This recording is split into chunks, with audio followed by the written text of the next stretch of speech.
سر مالیگاؤں شہر کے حسن کو اضافہ لگانے کے لیے ایک اور زبردست فارم ہاؤس کی آج شروعات ہو رہی ہے، اور اس کے پیچھے مقصد کیا ہے، تھوڑا سا اس بارے میں؟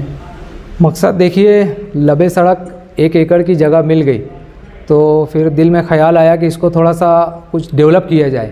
اب ڈیولپ کرنے کے تعلق سے ایسا ہے کہ یہاں تک گاؤں کا کاروبار اور ایسا کچھ ابھی یہاں تک پہنچا نہیں تھا، تو دل میں یہی خیال آیا کہ ایک فارم ہاؤس بنا لیتے ہیں، وال کمپاؤنڈ کر کے فارم ہاؤس بنا لیتے ہیں۔ تو فارم ہاؤس بنانے کی بات دل میں آئی، وہ دھیرے دھیرے بناتے بناتے الحمدللہ یہ بہت خوبصورت چیز بن گئی ہے، اور لوگ اسے ریسورٹ بھی کہنے لگ گئے ہیں۔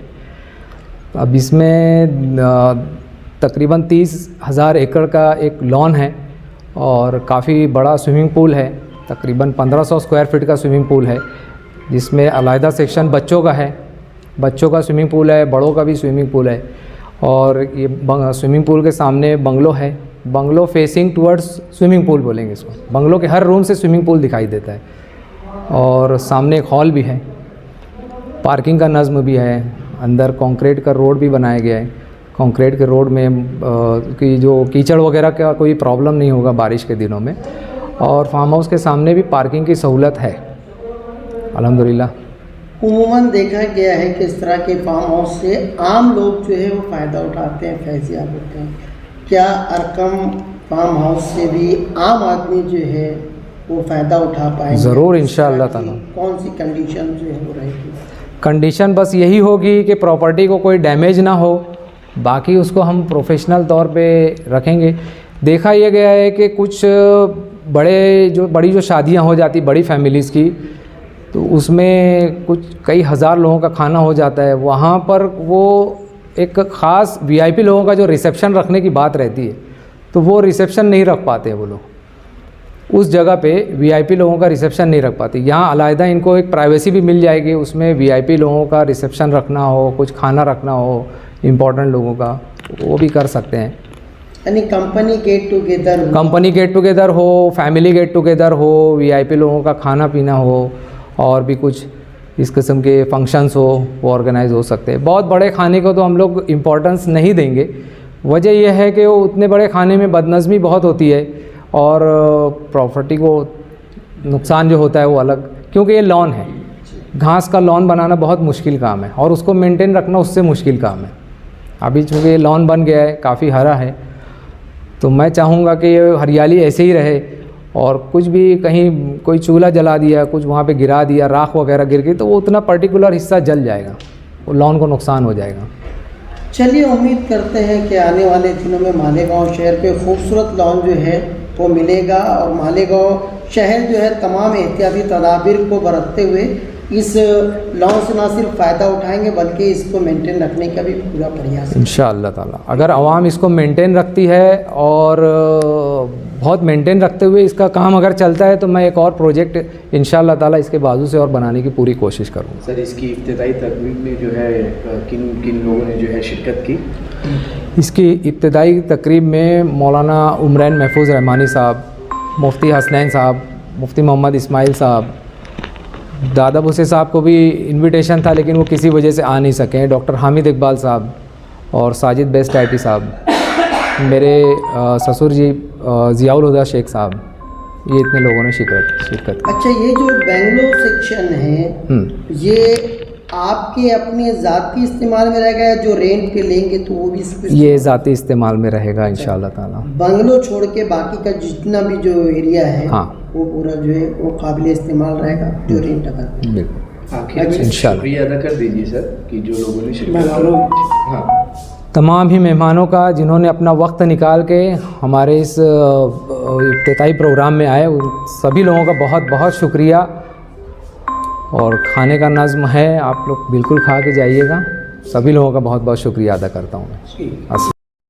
نحمدہ و نصلی علی رسولہ الکریم، اما بعد۔ صدر محترم حضرت مولانا مفتی محمد حسنین نعمانی صاحب،